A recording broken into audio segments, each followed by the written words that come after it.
This has to be the saddest episode of Vinland Saga yet. It says so much about Thorfinn's character when you see him look at the old lady, and then she disappears, and when you see how he remembers his family, and then his eyes go very cold, very still, like they just have a downcasted gaze, and when he runs with the pirates.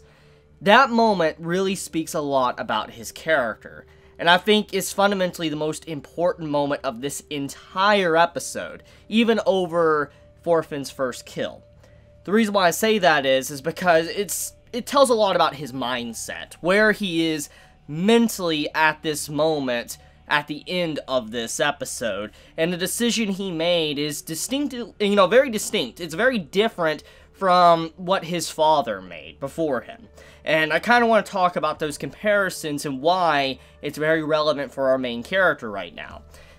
Thors was a man that obviously was a monster. On the battlefield, he could wipe out a lot of people by himself. We've personally seen this demonstrated already in the story before his death. And because of that, we knew that he was a scary man.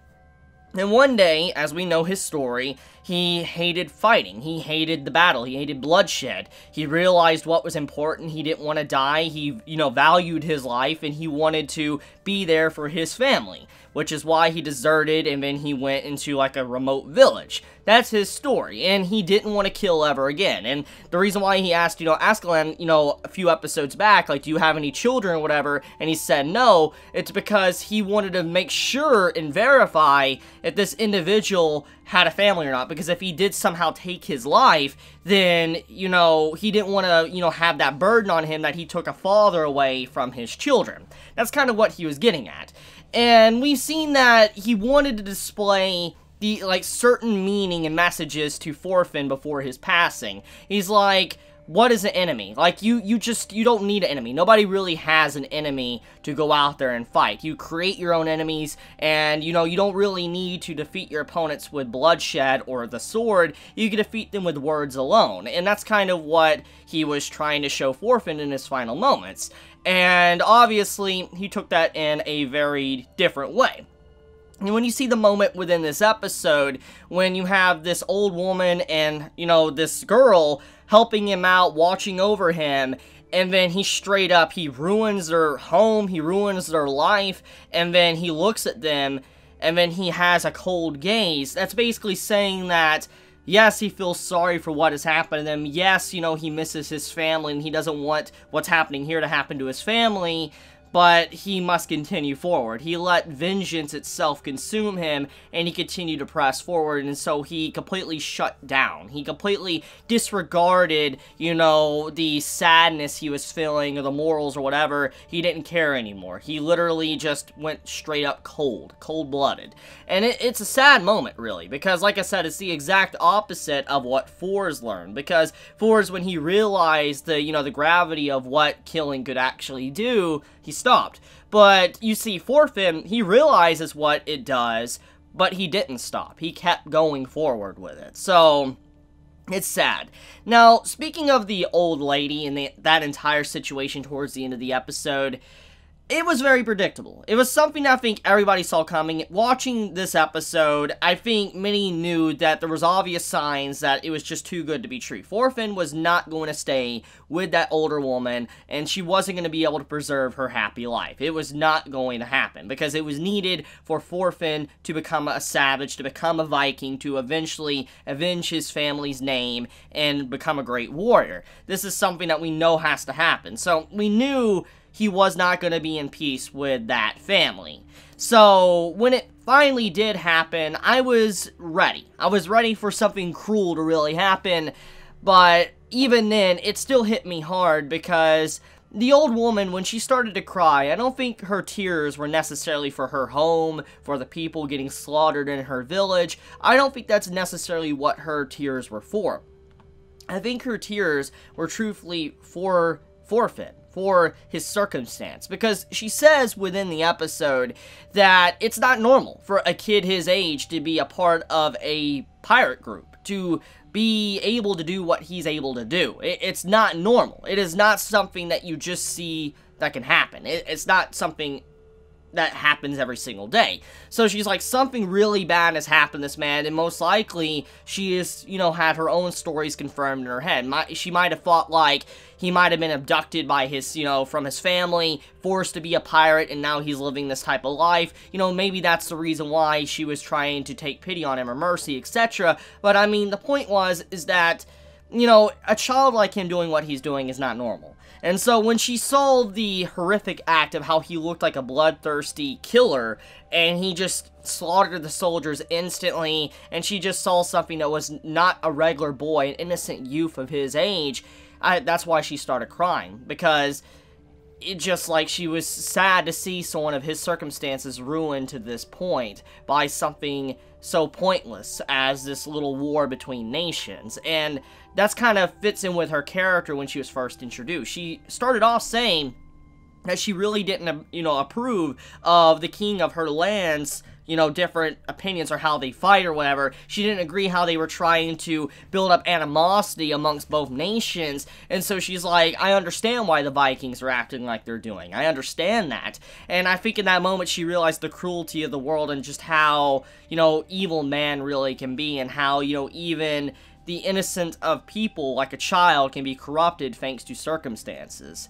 So I do love this episode. It's fantastic to just show how Thorfinn as a character has changed. He is not the same boy he was even at the beginning of this episode. He's completely different, because when you look at the beginning of the episode, when he sees a battlefield, like a bunch of bodies, he pukes. He gets sick. He pukes. And then as the episode progresses, we have a little montage. You see how he doesn't care anymore. He keeps fighting. He just doesn't even get emotional anymore when he does it, which says a lot about him. See, that was a big turning point for his character as well.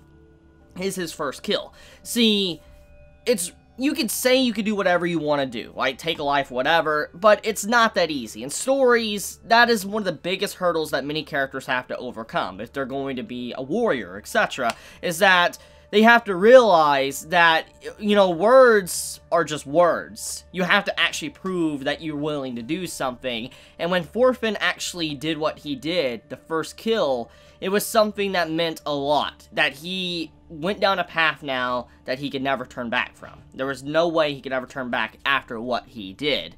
And I think in that moment, you can see even Askeland how he, you know, he looked at the boy and he was shocked. I take that back. I don't think he was necessarily shocked with what Thorfinn did.